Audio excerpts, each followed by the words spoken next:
Muy bien, señores. Maestro, ¿qué pasó cuando asume Trujillo en el 1930 con Horacio Vázquez y comparte su entorno más cercano? En virtud de que Trujillo, ya que era de su entorno, pero él tenía su mañita que quería ser presidente de la República. Mira, lo más importante es saber que Horacio Vázquez estaba muy enfermo de problemas renales estando en el poder. Y eso hace que él tuviese que ir a Estados Unidos a tratarse en Baltimore, y allí entonces regresa con un riñón menos. O sea, hubo que extirparle un riñón porque era muy profunda los problemas renales que él tenía. Y es en esa convalecencia que se produce todo ese golpe de Estado y todas esas cosas. Entonces Horacio Vázquez y gran parte de sus partidarios tuvieron que irse al exilio. A Puerto Rico, en este caso, se va Horacio Vázquez y Estrella Ureña, que es el pupilo hasta ese momento de Trujillo, se da cuenta rápidamente, 2 años después, que Trujillo había iniciado una cacería de todos los que le apoyaron a Desiderio. Incluyendo a Vázquez.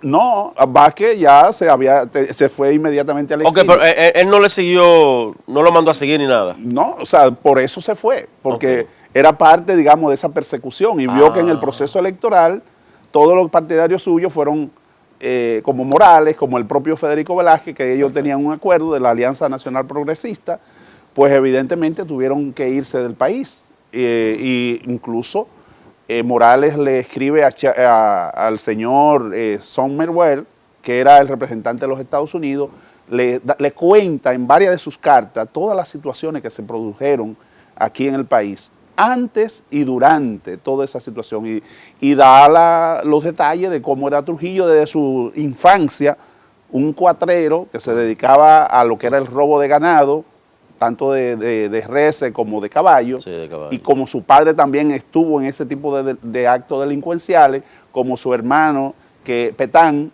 era un cuatrero consumado que había estado preso en Puerto Plata, Santiago, en fin. Sí, sí, y en Bonao ese era el dueño. Y se convirtió en el dueño de Bonao, de la provincia, de lo que hoy es la provincia de Monseñor Noel. Perfecto. De manera que todos esos detalles se los da Morales en cartas que intercambia con el representante de los Estados Unidos en la República Dominicana, con Sommerwell, que escribió la famosa Viña de Nabó, el libro Viña de Nabó. Entonces, todas esas informaciones la podemos nosotros vislumbrar de cómo se narran ahí todas las situaciones de persecución que hubo hacia los partidarios de Vázquez, de Velázquez y de Morales. Y es eso lo que motiva a que Morales también tiene que irse al exilio a Puerto Rico. Y desde Puerto Rico sigue carteándose, vamos a decir, con Sommerwell. De igual forma ocurre con Desiderio Arias. Desiderio Arias, que había sido electo senador por Santiago y que rompió con Trujillo en el 31, esto le costó la vida. Le costó la vida. Hasta el punto de que lo manda prácticamente a apresar y a cercenarle la cabeza. Su cabeza es exhibida en Santiago, en bandeja de plata, por un personaje muy tristemente célebre, Ludovino Fernández, que sería el padre de uno de los líderes de la Revolución de Abril del 65, Rafael Tomás Fernández Domínguez. Tomás Fernández Domínguez. Entonces, todo eso para que nos demos cuenta. Ellos eran del Cibao, de la parte de San Francisco Macorís. Sí, de la zona de San Francisco. Entonces, todo eso nos da a nosotros la idea de cómo Trujillo fue quitando a sus antiguos aliados y a sus enfrentados para él quedarse con el poder absoluto de la República Dominicana. Usted citaba ahorita, maestro, cuando Estrella Ureña se entera de la cacería de brujas de Trujillo hacia los demás, ¿cuál es el papel de él? ¿También se marcha? Se marcha al exilio. Con el temor de que también lo mandaran a matar. Claro. ¿Por qué? Porque el acuerdo a que ellos habían llegado era que Trujillo iba a ser el presidente en el 30 y él lo iba a hacer en el 34. Trujillo... pero eso viene de lejos. Sí, cuando él ve que Trujillo estaba matando a todos los que lo rodearon, dice, ahora vengo yo. Que estaba incluso exigiéndole a Trujillo que cumpliera con lo que habían acordado. Entonces es en ese contexto que este señor, Rafael Estrella Ureña, se va al exilio a Puerto Rico también. Pero esa parte de 4 tú y después yo, eso viene de lejos, maestro. Eso viene de lejos. Porque eso se está viendo ahora. Así mismo. Y además, la división de los partidos políticos de ahora es por ha eso. sido por eso. Sí, ha sí. sido por eso. Mire, maestro, hay algo importantísimo que una de las cosas que más a mí me han llamado la atención en época de dictadura, en este caso la de Trujillo obviamente, es que las mujeres fueron maltratadas con Trujillo. De hecho, lo que le pone la tapa al pomo a la dictadura, dicen los historiadores, fue el tema de las hermanas Mirabal. Ahora, en 1942 es cuando se le da la oportunidad a la mujer a derecho al voto, que es precisamente en pleno apogeo de la dictadura. ¿Cómo ustedes, los historiadores, evalúan esta parte? Sin duda alguna, hay que... por eso es que la historia es tan importante. Sí, sí.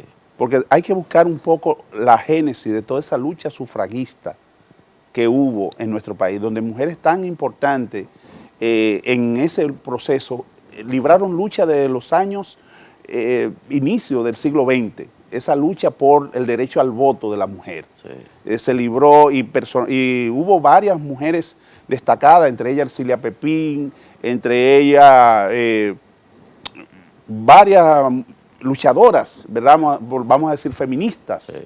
Delia Weber, entre otras, y asumieron un rol destacadísimo en esa lucha por el derecho al voto de la mujer.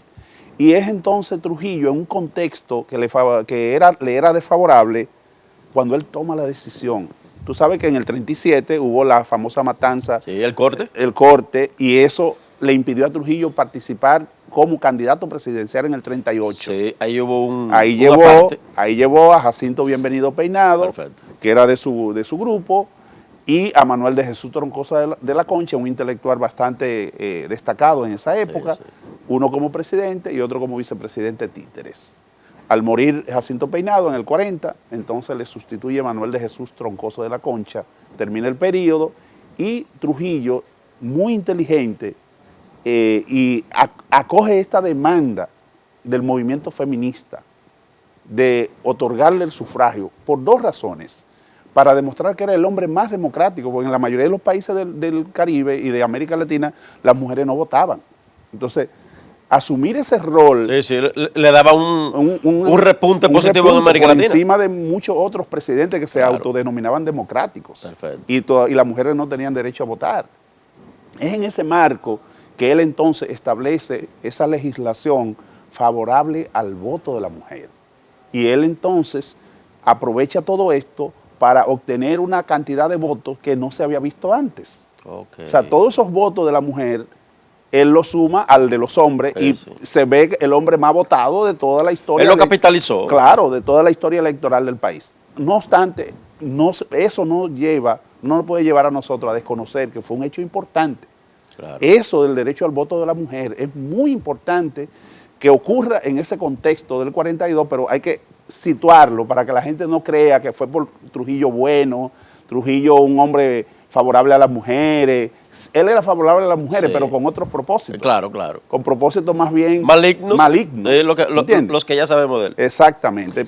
Pero es importante destacar que es con él, como bien tú decías, que inicia ese sufragio femenino importante en la República Dominicana, que lo sigue siendo aún hoy importante. La mujer juega y ha jugado un rol importante en la historia dominicana. Así mismo es. Mire, maestro, muchos se preguntan, de las Mirabal, siempre de las 3 había una que era las que más estaba en el ambiente político, que le gustaba incluso... Sí, sí. Que era Minerva. La que siempre estaba al frente de todo. Minerva, ¿cuál fue el motivo de Trujillo para la persecución a las 3? Bueno, lo más importante es, como bien tú decías, saber que Minerva, junto a quien luego sería su esposo, fue de la armadora del movimiento, la agrupación política 14 de junio. Sí. Que funcionó como movimiento clandestino durante la dictadura, pero que al cabo de un año fue detectado la máxima dirigencia. Se estima en 3.000 y pico de dirigentes a nivel nacional fueron hechos presos por la dictadura y y lo distribuyeron en diferentes lugares del país. 3.000 y pico de personas, ¿para qué fecha específica? Eso fue alrededor de enero de 1960. Ya era varios meses de fundado el 14 de junio. Se fundó en el mes de noviembre y ya en enero, 3 meses después, ya era una organización demasiado fuerte que no podía ocultar esos movimientos que se daban. Y ya al cabo de 3 o 4 meses se detecta la existencia de este movimiento. Parece ser que hubo algún infiltrado, evidentemente, en la fila del 14 de junio, y entonces ya para el mes de enero ya son hechos prisioneros 3.000 de sus dirigentes. Wow. Entre ellos Manolo Tavares Justo, entre ellos Leandro Guzmán, que murió hace unos meses atrás. ¿Leandro Guzmán era el de Bonao?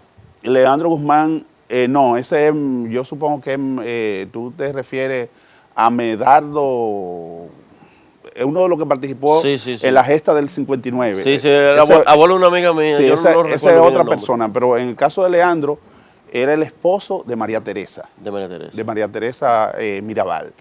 Y justamente Minerva, que iba a visitar a Manolo, y María Teresa a su esposo Leandro, que estaban los dos presos en la cárcel de San Felipe de Puerto Plata, pues es en ese contexto que se produce, ¿verdad?, el asesinato de ella junto a su hermana Patria, que su esposo estaba preso aquí en Santo Domingo. Y entonces, pero ella le acompañó como parte, digamos, de esa solidaridad familiar que había. Y entonces Rufino, que era amigo de la familia. Rufino de la Cruz. Rufino de la Cruz fue el que le acompañó manejando el JIC en este caso. Es en ese marco que se produce ese hecho lamentable, ¿verdad?, para la ciudad, el país y la iglesia, que ya venía un tanto distanciándose de Trujillo, de lo que fue la masacre que llevó a cabo con los héroes de Constanza, Memón y Estero Hondo, que públicamente sacaron imágenes de tortura y de todo. Todo esto hizo que la iglesia se distanciara de Trujillo, que habían estado de paños y manteles, y es ahí entonces donde emiten, yo diría, la primera homilía o la primera, ahora se me olvida el nombre, la primera homilía que saca el arzobispado de Santo Domingo en contra de Trujillo, a principios justamente en el mismo mes